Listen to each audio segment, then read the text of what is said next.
High friends, welcome to Sabnoon blogs. WBHRB staff nurse recruitment বের হলে যে সমস্ত ক্যান্ডিডেটরা অ্যাপ্লাই করবে তাদের তো ইন্টারভিউ দিতে যেতে হবে। আর এই ইন্টারভিউয়ে কিন্তু ম্যাক্সিমাম কি হয় না, ওয়ার্ড রিলেটেড কোশ্চেন বেশি করা হয়। মানে তুমি যে ওয়ার্ডে কাজ করছো সেই ওয়ার্ড বেসিসে তোমাকে কোশ্চেন করা হবে, ঠিক আছে?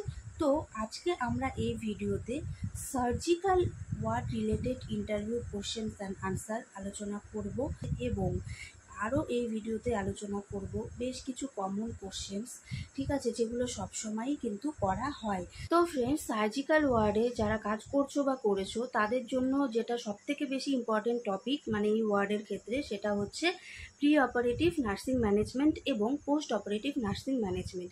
কেন এটা ইম্পর্টেন্ট? কেন কি সার্জিক্যাল ওয়ার্ডে যাদের অপারেশন হবে বা হয়ে গেছে তারাই তো থাকে। তো তোমাদের এটা জানতে হবে যে অপারেশনের আগে তোমরা নার্সিং ম্যানেজমেন্ট কী করবে এবং অপারেশনের পরে তোমরা নার্সিং ম্যানেজমেন্ট কী করবে। তো চলো তাহলে আলোচনা করা যাক। তো nursing management of the pre operative patient. তো প্রি অপারেটিভ পেশেন্টের নার্সিং ম্যানেজমেন্ট তোমরা কি করবে?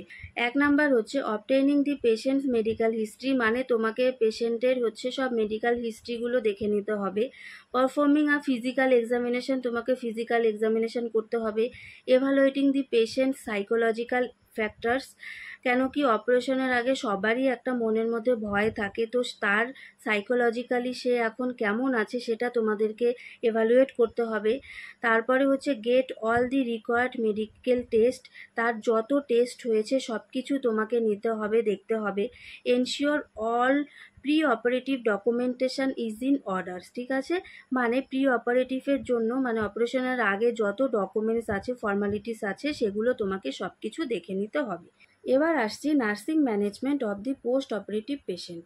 পোস্ট অপারেটিভ পেশেন্টের নার্সিং ম্যানেজমেন্ট আমরা কি করব? তো এখানেও আমি খুব সিম্পল অ্যান্ড ইজিভাবে তোমাদের জন্য লিখেছি, ঠিক আছে।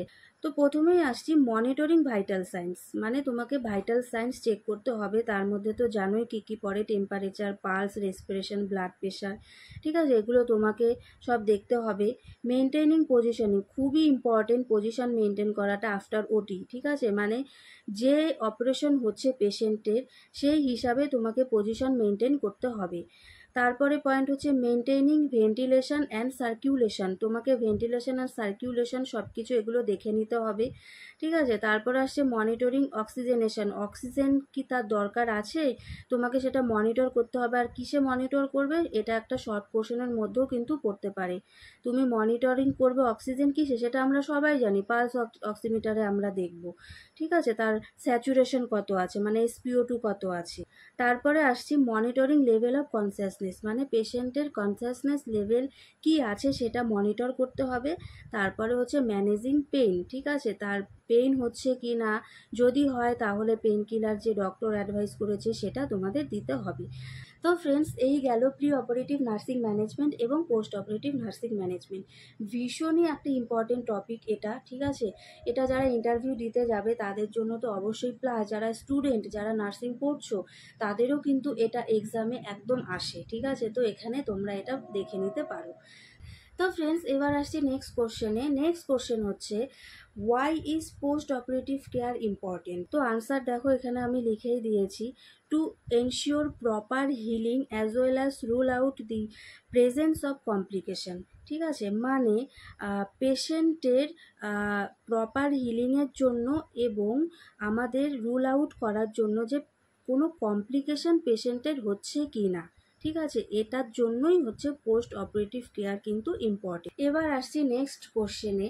নেক্সট কোশ্চেন হচ্ছে what are the 5 Ps of post operative care. তো তোমরা এখানে দেখো, দেখতেই পারছো, এক হচ্ছে পেইন, দুই হচ্ছে পজিশন, তিন হচ্ছে পার্সোনাল হাইজিন, চার হচ্ছে পেরিফেরি, পাঁচ হচ্ছে পাম্প, ঠিক আছে। তো এক নাম্বার হচ্ছে পেইন, পেশেন্টের পেইন হচ্ছে কিনা সেটা আমাদের দেখতে হবে। দু নাম্বারে হচ্ছে পজিশন, পজিশনের দিকে লক্ষ্য রাখতে হবে। তিন নাম্বার হচ্ছে পার্সোনাল হাইজিন, পার্সোনাল হাইজিনের দিকে লক্ষ্য রাখতে হবে। চার নাম্বার হচ্ছে পেরিফেরি, পেরিফেরি মানে হচ্ছে what they want and need, মানে তাদের কি চাই এবং তাদের কি দরকার আছে সেটার দিকে খেয়াল রাখতে হবে। পাঁচ নাম্বার হচ্ছে পাম্প, পাম্প মানে হচ্ছে যে মেডিসিনগুলো পেশেন্ট পাচ্ছে সেগুলো রাইট টাইমে রাইট ডোজ হিসাবে পাচ্ছে কি না, এবং তার আইভি ক্যানুলার সাইডে কোনো সোয়েলিং বা কোনো রেডনেস বা কিছু হয়েছে কিনা সেগুলো থেকে খেয়াল রাখতে হবে। নেক্সট টপিক হচ্ছে ড্রেসিং। ড্রেসিং শুনতে নামটা ভীষণ কি কমন লাগে, একদম মানে সিম্পল লাগে, বাট এটা এতটাই একটা ইম্পর্টেন্ট টপিক।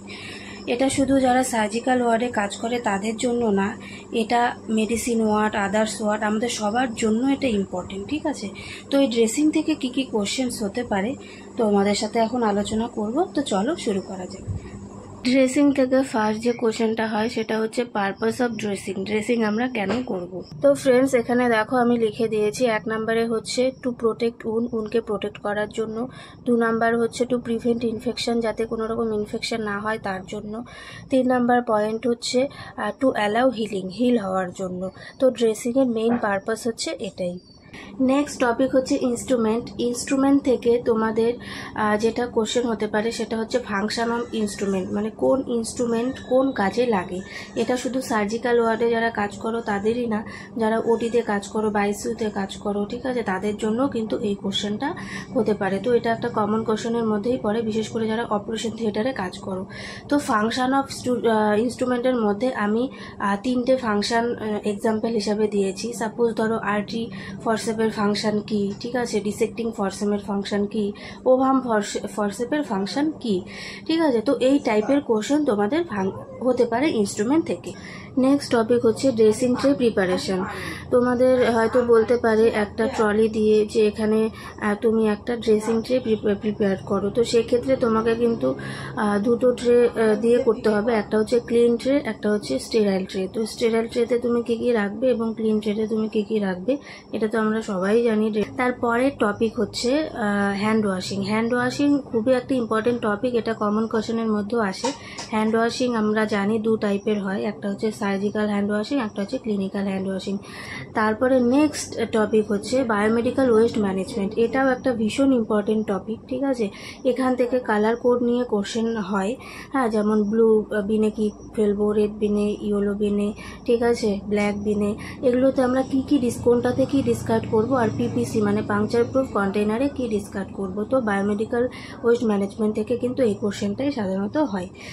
তো ফ্রেন্ডস, এই যে আলোচনা করলাম এটা হচ্ছে শুধুমাত্র যে সার্জিক্যাল ওয়ার্ড রিলেটেড কোশ্চেন তাই না, সেটা তো অবশ্যই, প্লাস যারা আদার্স ওয়ার্ডে কাজ করো তারাও কিন্তু মিলে নিতে পারো। আমি যেহেতু সব কম্বাইন করে তৈরি করেছি, তো আশা করছি তোমাদের এই ভিডিওটা ভালো লেগেছে। আর আমার আগে একটা অলরেডি ভিডিও পোস্ট করা ছিল, সেটা লিঙ্ক আমি ওপরে দিয়ে দিচ্ছি, তোমরা দেখে নিতে পারো। সেটা হচ্ছে medical ward related interview question, যারা মেডিসিন ওয়ার্ডে কাজ করো, ঠিক আছে। তো আজকের জন্য এতটুকুই, আবার দেখাবে নেক্সট ভিডিওতে। তোমরা কি চাইছো ভিডিও আমাকে কমেন্ট সেকশানে কমেন্ট করো, আর আমার ভিডিওটাকে লাইক করো, শেয়ার করো, সাবস্ক্রাইব করো। তো আজকের জন্য সবাইকে টাটা, বাই বাই, সবাই ভালো থেকো, সুস্থ থেকো, টাটা।